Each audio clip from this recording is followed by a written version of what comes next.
Opa, Lozel aqui hoje vindo para mais um vídeo e dessa vez com sagas, senhores. Temos vídeo de sagas, temos também o café, tá aqui na mão. Deixa um gostei se gostar desse vídeo. Se for novo por aqui, se inscreve no canal, a gente tem vídeo sempre. Compartilha se tu quiser, comenta se tu tá pegando essas sagas e o que tu tá achando delas. Entra no grupo da Sala da Justiça, senhores. A gente sempre tá lá falando sobre quadrinhos, sobre DC, sobre jogo, sobre filme, sobre série. Tudo do mundo nerdístico tá sendo discutido naquele lugar. E agora, sem mais enrolação, vamos começar.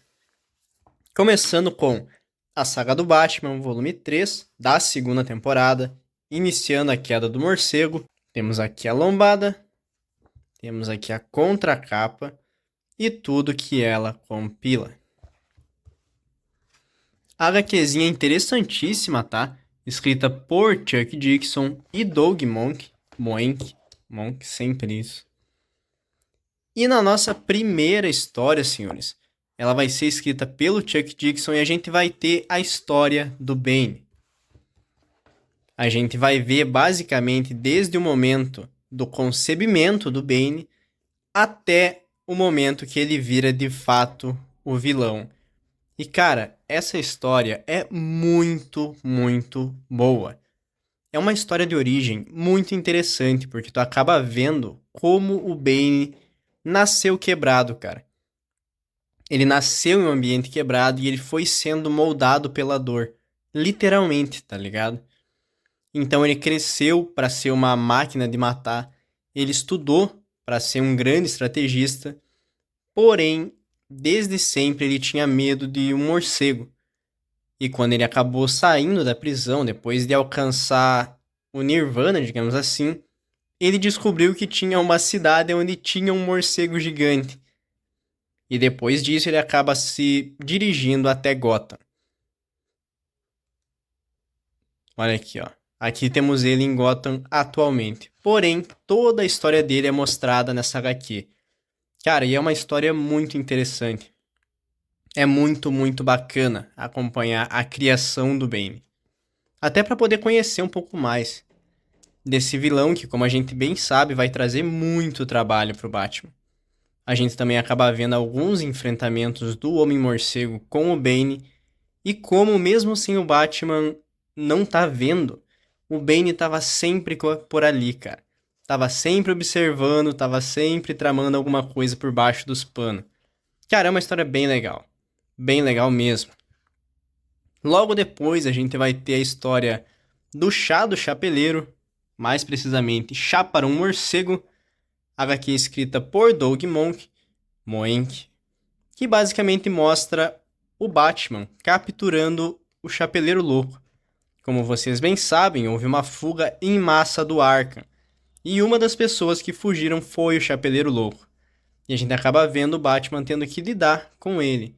Afinal, o Chapeleiro Louco parece um vilão inofensivo, mas na real ele não é tanto assim. A gente também vai ter mais uma HQ do Chuck Dixon, onde a gente vê o Batman enfrentando esse cara aqui, ó. Enquanto... Meu Deus, eu esqueci o nome dele, cara. O ventríloco, Scarface. Enquanto o Scarface tenta achar o boneco dele. Também é uma história bem legal. Porém, o que essas histórias mostram pra gente é que o Batman tá cansado. Algo que a gente bem sabe, porque a gente vem acompanhando já a saga do Batman. Mas toda a história que passa, a gente acaba vendo um Batman mais e mais cansado. A gente também acaba vendo que o Robin começou a descobrir a presença do Bane e que o Bane talvez não esteja mais tão escondido quanto ele pensa que tá. E na última história a gente vai ter um confronto direto, escrito novamente pelo Doug Moench, entre o Batman e o Victor Sass. E é uma história bem legal, tá? Porque a gente acaba entrando na psique do Victor Sass em um confronto contra o Batman. Então a gente acaba vendo o Bane estudando mais uma vez o Batman, porém a gente também acaba vendo o Batman tendo que lidar com esse maníaco que é o Victor Sass. Cara, é muito boa, tá? Essa HQ é bem legal. A gente também vai ter alguns visuais do Bane, como dá pra ver aqui, dos capangas dele também. Algumas capas variantes, bem bonitas. Teremos também uma breve introdução da queda do morcego. Tá aqui, a Saga do Batman, volume 3. HQ muito boa, tá? Muito, muito boa mesmo. Principalmente por causa da história de origem do Bane e por causa da história do Victor Sass. Essas duas são sensacionais. Temos também a Saga do Superman, o Bom, o Mal e o Super, HQ número 4 da segunda temporada. Temos aqui a capa, lombadinha, contracapa e tudo que ela compila. Nessa HQ muita coisa acontece, senhores. Já vou deixar avisado. Temos roteiros de Roger Stern, Dan Jurgens e Jerry Ordway. Como vocês bem sabem, essa HQ acaba mesclando diversos roteiristas, sendo o primeiro roteiro escrito e desenhado pelo próprio Dan Jurgens, aonde a gente vai ter o pedido de casamento do Clark para Lois. Então a gente acaba vendo esse pedido, porém também acaba vendo o Guy Gardner tendo que resgatar o Lanterna Verde. É uma história fraca, tá? Eu já vou deixar claro que esse encadernado inteiro do Superman me decepcionou bastante. Porque o encadernado passado trouxe uma história, cara, simplesmente fantástica do Homem de Aço, sem poderes. Mas esse aqui é fraquíssimo, cara. Ele vai ter essa história do Lanterna Verde, que é bem tanto fez, tanto faz. Logo depois, ele vai ter a história da morte do Lex Luthor, escrita pelo Roger Stern, onde a gente vai acabar vendo o Lex Luthor saindo em uma viagem de avião, onde ele acaba morrendo, porém todo mundo acha que é uma morte forjada, inclusive a gente. A gente acaba vendo um pouco do passado da doutora que cuidou do Lex, e é isso, tá ligado? Não tem nada demais, não tem nada de muito novo, é isso. Na outra história, que é a história escrita pelo Gary Ordway, escrita e desenhada, a gente vai ter o Super-Homem contra esse mágico, que também é uma história bem ruim, cara, não tem nada demais, é literalmente o Super-Homem contra um mágico qualquer, não tem nenhum desenvolvimento muito apurado, nada. Então, na outra história a gente vai ter... Essa aqui é interessante, pra não dizer que todas elas são ruins, essa aqui é bem legal, tá? Essa HQ que foi roteirizada pelo Dan Jurgens. Cara, essa HQ mostra basicamente uma HQ do Clark, cara.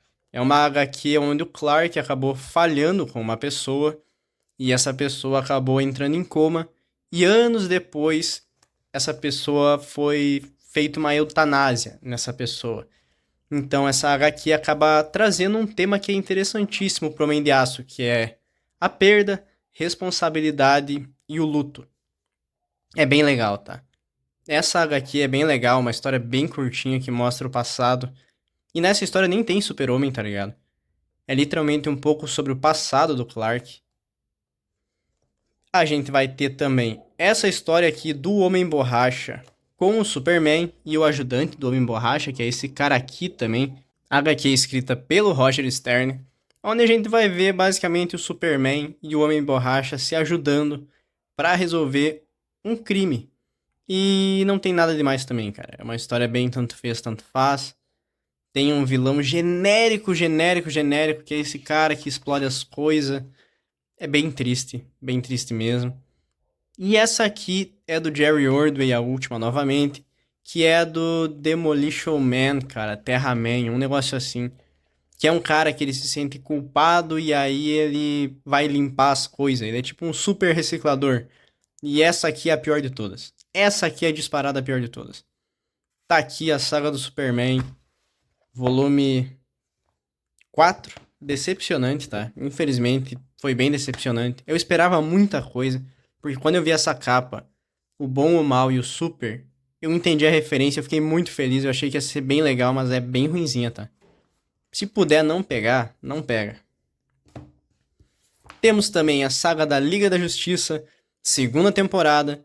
Temos aqui a capa, temos aqui a lombadinha, temos aqui a contracapa e tudo que ela compila. HQ escrita por Brad Meltzer, tá? como a gente bem pode ver, e desenhada por uma cambada de gente, como a gente bem pode ver. Senhores, essa HQ é da segunda temporada da saga da Liga da Justiça. Ela acaba continuando a fase do Mark Waid. E eu tenho algumas coisas para falar sobre ela, tá? Nessa HQ a gente vai primeiro acompanhar a formação da nova Liga da Justiça, enquanto a gente vê como a Trindade sempre se manteve firme. A gente vê várias eras da Liga da Justiça e vê que em todas elas a Trindade permaneceu unida. Menos quando alguns heróis morreram, porém nessas eras teve luto. Teve luto e teve dor. Então é bem legal mesmo. A gente acaba vendo, como eu falei, se reunindo para decidir quem entra e quem sai da Liga da Justiça. Em contraponto, a gente acaba vendo o Tornado Vermelho numa jornada pessoal, virando um humano. Cara, e é bem legal, tá? Já vou dizer que essa aqui talvez seja a melhor desse mês, eu não pensei ainda, mas é muito boa.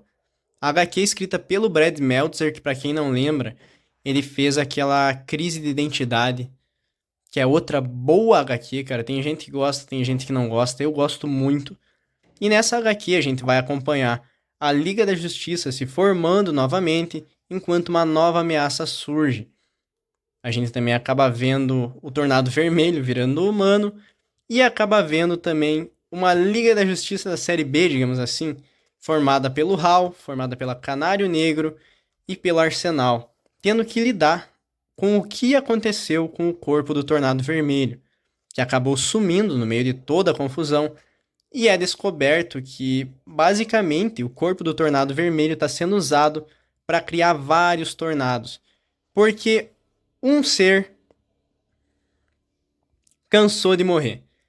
Um ser cansou de morrer e busca a imortalidade.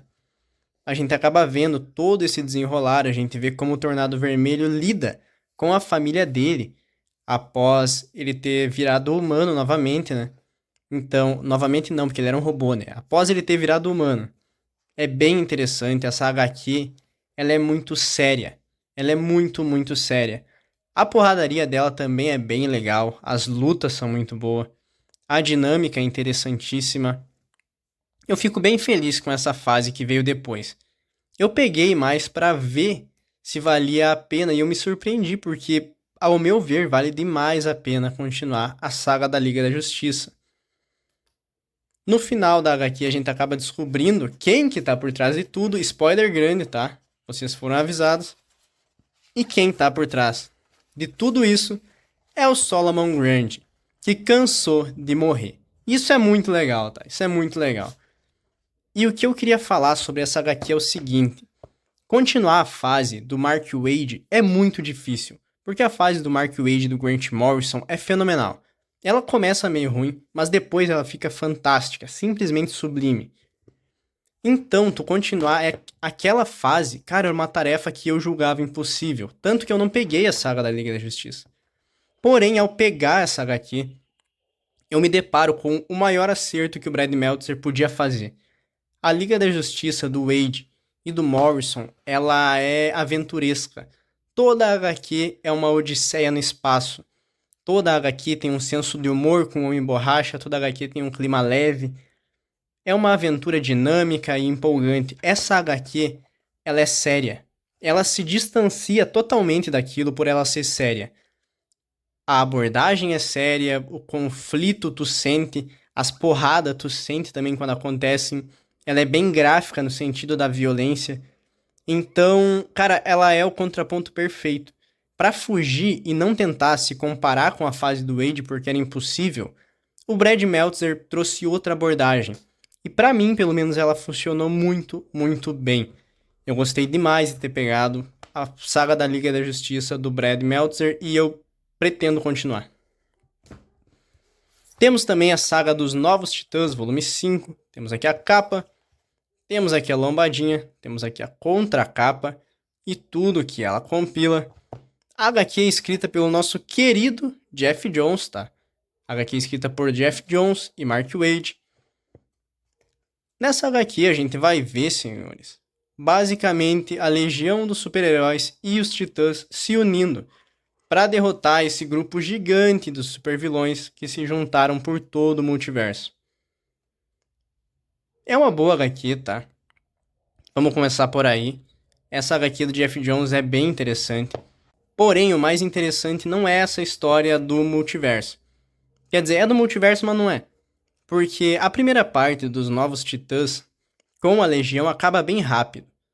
Acaba legal, tá? Não vou dizer que acaba ruim, mas acaba bem rapidinho. E o foco da HQ, ela é toda na segunda parte. Roteirizada pelo Geoff Johns, ao voltar para a Terra, os Novos Titãs caem em uma realidade paralela. E nessa realidade mora o brilho dessa HQ aqui. Porque tudo que eles conhecem tá mudado. O Batman mata e é o Tim Drake. O Cyborg não tá mais nos Titãs. O Superboy mata e namora a Moça Maravilha. Muita coisa mudou. É uma terra distorcida, então a gente vê essas versões dos Novos Titãs em contraponto com as versões mais velhas deles que perderam totalmente a fé na humanidade. É bem legal a gente ver esse embate, tá? Já vou adiantar que é bem bacana, até porque a exploração dessa terra é bem bacana também. Então, é uma boa HQ, é uma HQ muito, muito boa quando chega a segunda parte. O Geoff Johns, ele sabe brincar muito bem com esse lance de terra paralela e do e se, né? O famoso e se. Tanto que ele fez o Flashpoint, né, cara? E o Flashpoint é muito bacana também. Então é uma boa HQ. E no final a gente também vai ter uma nova integrante dos Novos Titãs, que é ninguém mais, ninguém menos que a Artemis. Se não me falha a memória, tá? Se não for Artemis o nome dela, eu vou botar uma correção. E essa história é bem curtinha, tá? Que é basicamente a chegada dela. Mas a gente acaba vendo também que o Dr. Luz voltou ativa e ele tá querendo briga com os Titãs. É uma HQ bem legal, tá? Bem legal mesmo. A HQ que fala da Terra Paralela, onde os Titãs são mais casca-grossa, digamos assim, é muito boa. Muito, muito boa. E para fechar, nós temos a Saga do Flash, volume 8, por Mark Waid. Temos aqui a capa, temos aqui a lombadinha, temos aqui a contracapa e tudo que ela compila. A HQzinha escrita pelo nosso queridíssimo Mark Waid, como pode ser visto aqui, desenhada por Mark Wieringo, Carlos Pacheco e Salvador Larroca. Nessa história, senhores, a gente vai ser apresentado a bastante coisa. Vamos começar por aí. A primeira história, basicamente, vai nos mostrar a chegada do Kid Flash.